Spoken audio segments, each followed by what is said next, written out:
Halo sobat-sobat, selamat datang di YouTube channel Heni Widiarani. Kali ini aku akan membawakan kisah horor karya sendiri yang berjudul Penglihatan ke-10. Kisah ini hanyalah fiktif belaka, tidak ada unsur yang berkaitan dengan kehidupan nyata. Sebelum dimulai ceritanya, jangan lupa di-subscribe ya. Bagi yang subscribe, aku doakan kalian masuk surga. Terima kasih sobat-sobat dan selamat mendengarkan. Inilah alur ceritanya. Pada ulang tahunnya yang ke-10, Sinta dianugerahi sesuatu yang tak dimiliki anak-anak lain seusianya. Kemampuan untuk melihat yang tak terlihat oleh mata biasa. Siang itu rumah mungil mereka dihiasi balon warna-warni yang bergelantungan di langit-langit. Pita-pita melingkar di tiang dan meja besar yang dipenuhi makanan ringan serta kue tart besar dengan 10 lilin yang menyala. Lagu selamat ulang tahun bergema dari speaker kecil di sudut ruangan dan semua orang tertawa riang. Sinta berdiri di depan kue, senyumnya merekah meski pipinya merah karena malu. Ia menarik napas dalam-dalam bersiap meniup lilin, tapi matanya tiba-tiba membelalak. Wajah cerianya seketika berubah pucat pasi. Di balik tubuh ayahnya yang sedang tertawa sambil mengabadikan momen dengan kamera ponselnya, berdiri sosok mengerikan. Tinggi, kurus, berwarna hitam legam dan tanpa wajah. Tangannya yang panjang dan kurus melingkari leher ayahnya seperti tali hidup yang menjerat. Sosok itu menempel erat di punggung ayahnya seperti beban kutukan yang tak terlihat. Jerit Sinta memecah keramaian. Kue tart jatuh, lilin padam sebelum sempat ditiup, dan ruangan yang semula penuh tawa berubah jadi kepanikan. Anak-anak lain ikut menangis. Para orang tua kebingungan dan ayah Sinta yang terguncang mencoba menenangkan anaknya, namun ia sendiri tak tahu apa yang sebenarnya terjadi. Pesta pun bubar dalam ketakutan. Sinta jatuh pingsan di tengah kekacauan. Ia tidak bangun keesokan harinya, bahkan setelah berhari-hari. 5 hari berlalu tanpa tanda-tanda kesadaran. Tubuhnya tetap hangat, jantung berdetak normal, namun jiwanya seperti mengembara jauh. Dokter yang memeriksanya kebingungan. Hasil tes semuanya normal. Tidak ada tanda trauma, tidak ada infeksi. Seolah-olah tubuhnya menolak kembali ke dunia ini. Ayahnya yang diliputi rasa bersalah akhirnya memanggil seorang dukun tua dari desa seberang. Lelaki itu datang dengan bau kemenyan yang menguar kuat dan buntalan kain hitam. Ia tidak banyak bicara, hanya mengamati Sinta dengan mata tuanya yang keruh. Malam itu ia berbisik pelan di telinga Sinta dengan bahasa yang tidak dimengerti siapapun, lalu menaburkan abu hitam di sekeliling ranjang. Menjelang subuh Sinta membuka mata, tapi sesuatu dalam tatapannya berbeda. Mata itu tak lagi polos seperti anak-anak seusianya. Ada sesuatu yang tua dan penuh rahasia di dalamnya. Ia menatap kosong ke langit-langit lalu beralih ke wajah ayahnya seolah tahu lebih banyak daripada yang bisa dikatakan dengan kata-kata. Hari-hari berikutnya Sinta mulai mengalami perubahan. Ia jadi lebih pendiam, namun sorot matanya terus mengamati setiap sudut rumah. Ia bisa melihat bayangan yang tak tampak bagi orang lain. Bayangan yang berdiri di pojok ruangan saat lampu padam. Bayangan yang mengintip dari balik cermin kamar mandi. Bahkan ketika ia berjalan ke sekolah, ia bisa melihat sosok-sosok samar yang berdiri di antara kerumunan orang. Namun, satu sosok tak pernah berubah. Adalah makhluk hitam tanpa wajah yang selalu menempel di punggung ayahnya. Ia terus ada, diam dan setia seperti bayangan terkutuk. Sinta melihatnya setiap hari. Saat ayahnya tertawa, makhluk itu tertawa tanpa suara. Saat ayahnya tidur, ia melingkar seperti lintah, menyatu dengan tulang belakang. Sinta tahu ini bukan sekedar makhluk liar. Ini adalah entitas dengan tujuan. Perlahan kebenaran terungkap. Makhluk itu adalah kiriman, kutukan yang lahir dari cinta terlarang. Seorang wanita dahulu sangat mencintai ayah Sinta, namun cintanya tidak dibalas. Dalam keputusasaan ia meminta bantuan seorang dukun hitam. Dari ritual terlarang itulah makhluk ini lahir, menjelma sebagai bayangan obsesi yang tak bisa ditolak. Sejak itu ayah Sinta berubah. Ia jadi pendiam, sering termenung, dan tanpa sadar menjalin hubungan dengan wanita yang sebelumnya tidak ia sukai. Sinta juga menyelidiki wanita yang menjadi sumber kutukan itu. Ia menemukan botol cairan aneh di meja ayahnya. Makanan yang rutin dikirim dengan aroma rempah menyengat dan secari kain merah dengan simbol melingkar yang seolah bergerak. Semua itu menguatkan bahwa kutukan ini bukan hal sepele. Sinta bertekad menyelamatkan keluarganya dan kembali menemui dukun tua yang dulu menyadarkannya. Rumah dukun itu tertutup kabut meski siang terang.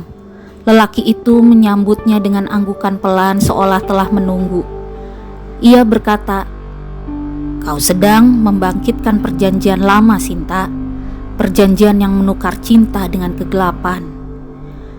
Ritual pun dimulai di malam bulan mati. Sinta berdiri di tengah lingkaran garam dan abu. Tubuhnya diguyur air kembang 7 rupa. Ia memanggil roh leluhurnya, memohon kekuatan. Makhluk itu datang, mengamuk, membuat rumah bergetar. Tapi Sinta tak gentar. Ia membaca mantra yang tertulis dalam bahasa yang hanya bisa dibaca oleh darah keturunan neneknya. Ketika makhluk itu hampir lenyap, suara perempuan muda menggema dari balik bayangannya. Ternyata roh wanita yang mengutuk ayahnya telah melebur dengan makhluk itu. Ia menangis memohon agar tidak diusir karena cinta yang ia berikan tulus meski caranya salah.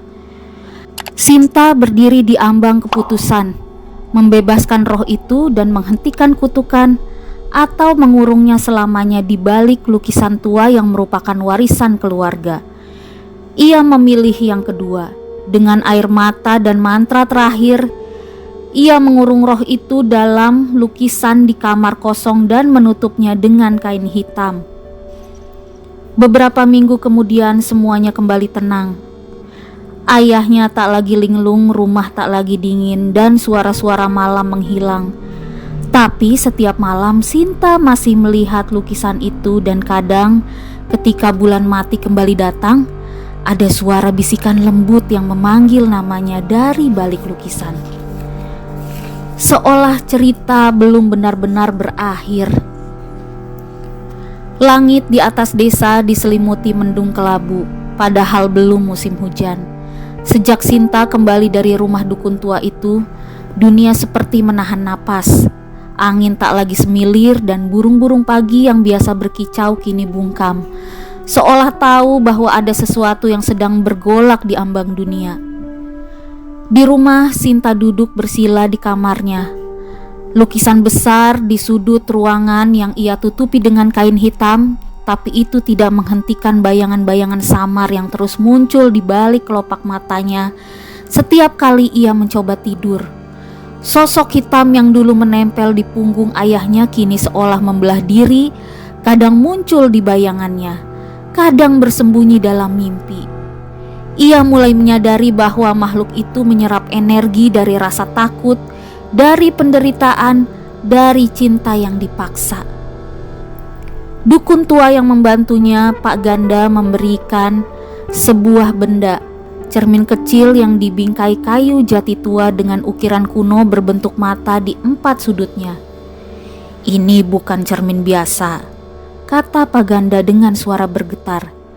"Ini adalah mata kedua. Ia tidak memantulkan dunia tapi membuka jendela ke asal-usul kekuatan. Gunakan ini jika kau ingin tahu siapa sebenarnya perempuan itu. Tapi hati-hati, cermin ini tidak menutup setelah dibuka." Malam itu, saat semua terlelap, Sinta duduk di tengah lingkaran garam dan bunga melati, menghadap cermin kecil itu. Ia menatap dalam-dalam, membiarkan pikirannya melayang masuk ke dalam pantulan. Perlahan, bayangan dirinya memudar, tergantikan oleh gambaran masa lalu seorang perempuan muda, mengenakan kebaya kuning pudar, berdiri di tepi jurang. Wajahnya cantik tapi muram, matanya dipenuhi luka yang dalam. Di belakangnya sosok ayah Sinta yang masih muda berdiri dengan tubuh kaku seperti boneka tanpa jiwa. Perempuan itu bernama Ratna, anak dari seorang dukun perempuan yang terkenal di masa lalu sebagai penjaga jembatan dunia yang bisa mengikat roh dan tubuh dalam satu sumpah. Ratna jatuh cinta pada ayah Sinta tapi ditolak karena keluarga ayah Sinta menganggapnya berdarah kotor. Dalam amarah dan sakit hati, Ratna melakukan ritual pengikat jiwa, menyerahkan separuh nyawanya agar bisa selalu melekat pada pria yang ia cintai. Namun ritual itu cacat. Bukannya menyatukan cinta, ia menciptakan makhluk manifestasi dari cinta yang busuk dan dendam yang membara. Dan sejak saat itu Ratna menghilang dari dunia manusia.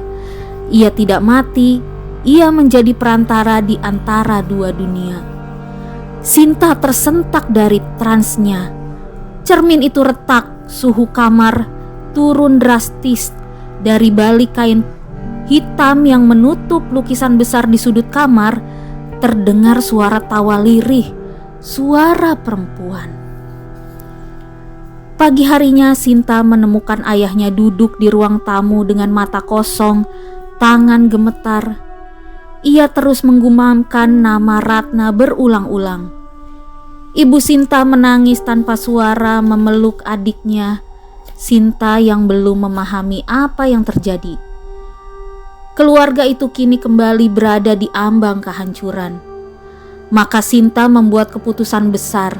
Ia harus menutup pintu yang telah dibuka. Bersama Pak Ganda ia melakukan ritual terakhir memanggil roh Ratna untuk berbicara langsung. Ritual itu dilakukan di tempat semula bermula di tepi jurang tempat Ratna menyerahkan jiwanya. Angin menderu langit gelap seketika. Api lilin padam satu persatu. Dari balik kabut Ratna muncul. Wajahnya tetap cantik tapi kulitnya kini pucat seperti lilin. Matanya hitam tak berujung. "Kau mengambil sesuatu yang bukan milikmu," kata Sinta dengan suara gemetar, "dan kau harus mengembalikannya." Ratna tersenyum sendu. "Aku hanya mencintainya, tapi dunia tak mengizinkan." "Karena cintamu telah menjadi kutukan," balas Sinta. Terjadi pertarungan batin bukan dengan kekuatan tapi dengan kata-kata dan kejujuran. Sinta menunjukkan luka yang diderita keluarganya. Ratna menangis. Untuk pertama kalinya, sosok itu tampak seperti manusia. Dengan satu teriakan panjang, Ratna melepaskan belenggu yang mengikat ayah Sinta. Lalu tubuhnya larut menjadi kabut yang menghilang di telan malam. Kini Sinta dan keluarganya kembali hidup tenang dan normal. Tapi Sinta tidak akan pernah kembali menjadi Sinta yang sebelum menginjak usia ke-10. Warisan itu belum selesai. Demikianlah kisah horor mengenai penglihatan ke-10. Semoga kalian merasa terhibur dan merasakan sensasi pengalaman horor yang tersaji di cerita ini. Terima kasih telah mendengarkan kisah horor dari aku.